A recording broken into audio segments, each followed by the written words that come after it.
हरे कृष्णा कृष्णा कृष्णा हरे हरे, हरे राम राम राम हरे हरे।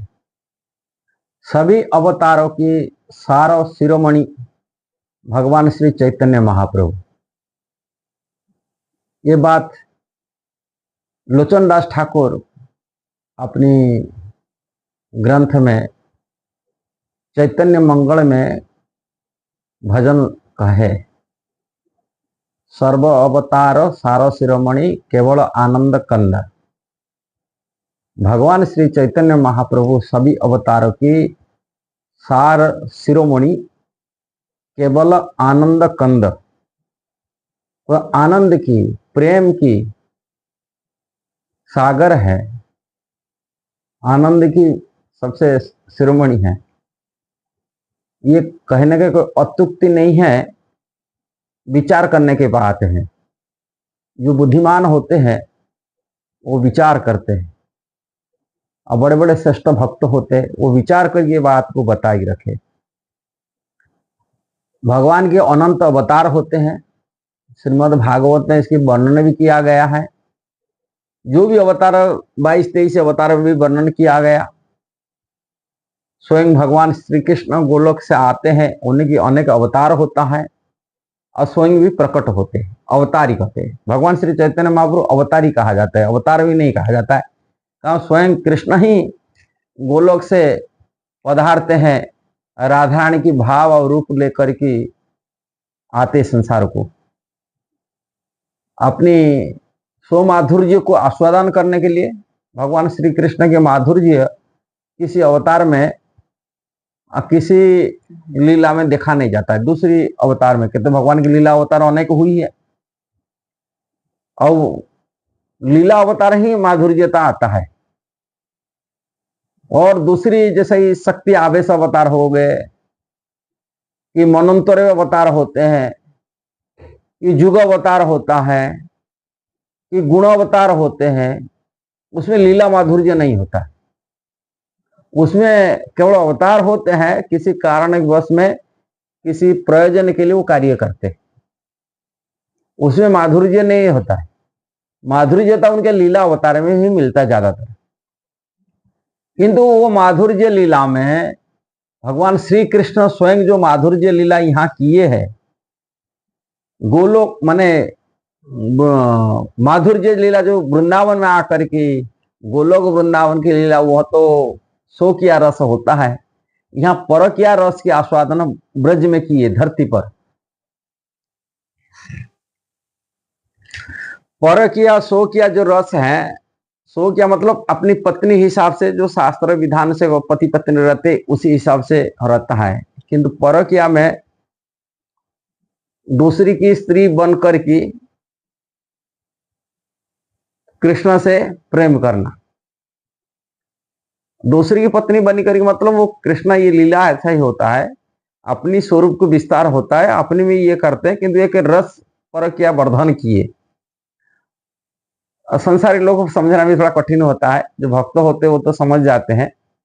भगवान ने एक रस आस्वादन किए, जैसा ही संसार में कोई पराय स्त्री पर पुरुष प्रति आकर्षित होता है, अब अपने पति से संपर्क रखता है, पति से जो आकर्षण होता है इतना आकर्षण नहीं होता दूसरी स्त्री पुरुष प्रति जो आकर्षण जितना गाढ़ रहता है। एक कामी स्त्री, उनका जो आकर्षण होता है, वो कामी स्त्री अपनी पर पुरुष प्रति आकर्षण ज्यादा रखता है, अपनी पति से नहीं रखता है। और वो आकर्षण संसार में सबसे बड़ा गहिर भी कहा जाता है, क्योंकि आकर्षण बहुत गाढ़ होता है।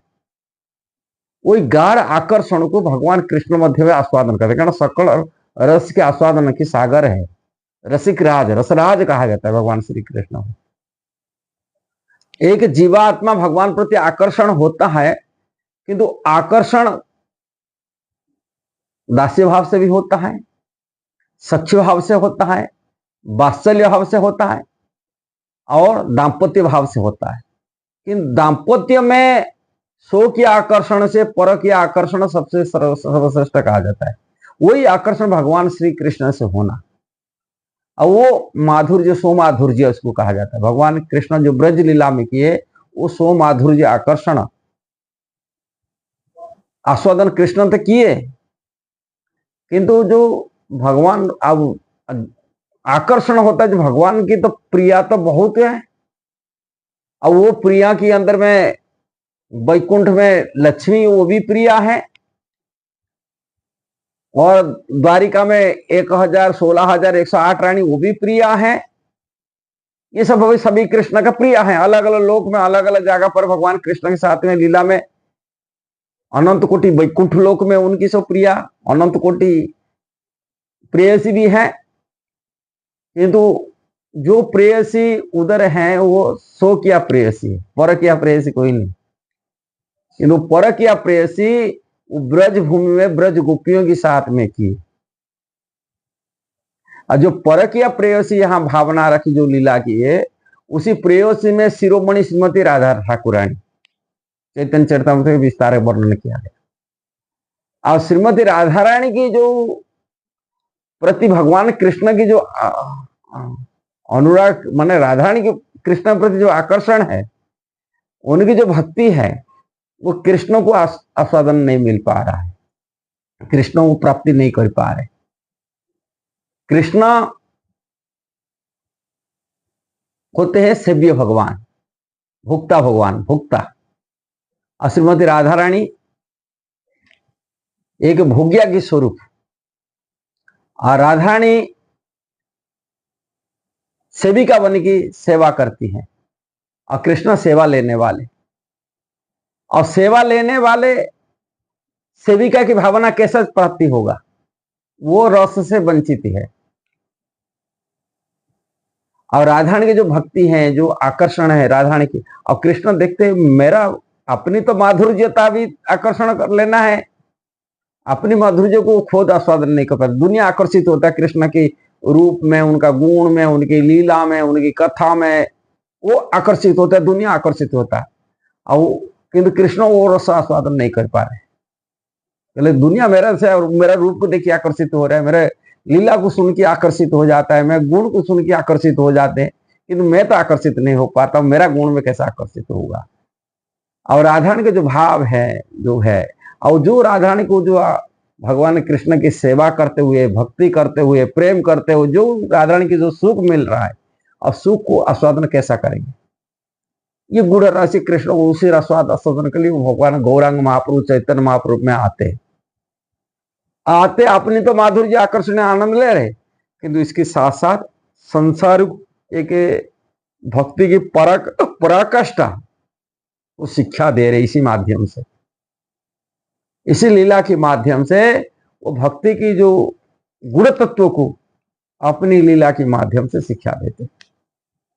किसी अवतार में ये सब चीजें शिक्षा नहीं दी। स्वयं कृष्ण आकर के ये गुण राशि को भगवत गीता में शिक्षा नहीं दिए, कि उद्धव को वो शिक्षा भी नहीं दिए। उद्धव गीता श्रीमद् भागवत की शिक्षा तुम्हें नहीं मिलेगा। कि किसी भी अवतार में अलग कोई अवतार तो दूर छोड़ दीजिए, वो तो किसी कारण हिसाब से असुर संहार करने के लिए, धर्म स्थापन के लिए अलग अलग समय आते हैं, भगवान की भक्ति वाली और रहस्य बताते। किंतु सो माधुर्य तो परिपूर्णता जो लीला कृष्ण अपने आस्वादन किए, उसको प्रैक्टिकल अपनी शिक्षा गौरांग महाप्रभु शिक्षा आस्वादन में अपने आचरण करके एक भक्त बन की राधारानी के भाव रूप लेकर लीला करके वो सिखा रहे, दिखा रहे कैसा विरह के भाव। सर्वोत्तम जो भक्ति का पराकाष्ठ होता है विरह भाव होता है, कहा जाता है पर विरह भाव की रहना, कृष्ण के बिना रोना, रात दिन 24 घंटा उनके विरह में रहना, ये चीज को अपने आचरण में अपनी भक्ति में सीखा है। इसलिए सभी अवतार की सारो शिरोमणि है। जब तक भगवान श्री चैतन्य महाप्रभु के शरण में कोई नहीं जाता है, कि चैतन्य महाप्रभु के जो अनुयायियों हैं, उनकी जो भक्त हैं, जो वैष्णव है, गौड़ीय परंपरा में कोई जुड़ा नहीं है, वो रहस्य को नहीं समझ पाएगा। इसलिए यदि वास्तविक भक्ति का रहस्य कोई जानकारी करने के लिए चाहते हैं, उनको गौड़ीय परंपरा में भगवान चैतन्य महाप्रभु की अनुयायी शुद्ध भक्त से, जो समस्त कामना इच्छाओं से वासना से रह करके कृष्ण भक्ति में लगा हुआ है, उनकी सेवा में लगा हुआ है, वो रहस्य को हमको समझना पड़ेगा, ये जोड़ना पड़ेगा। जब तक वो भगवान चैतन्य महाप्रभु के अनुयायी भक्तों से रहस्य से कोई जोड़ेगा नहीं, तब तो नहीं, उनको पता नहीं होगा।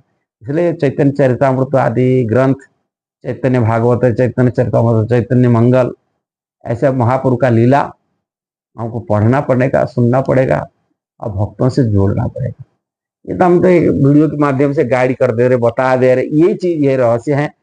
ये आध्यात्मिक की विद्या, आध्यात्मिक ज्ञान की सर्वोत्तम ज्ञान है। भक्ति जो है वो चैतन्य महाप्रभु की शिक्षा से मिलता है, चैतन्य महाप्रभु की जो लीलाओं से मिलता है। इसलिए चैतन्य महाप्रभु का लीला प्रति आदर भाव रहे, अब वो उसमें नित्य उनके प्रवेश में डुबकी लगाना पड़ेगा, तब ये मिलेगा। यदि वीडियो सही लगा जरूर से शेयर करना, सब्सक्राइब करना, लाइक कमेंट देना। हरे कृष्णा।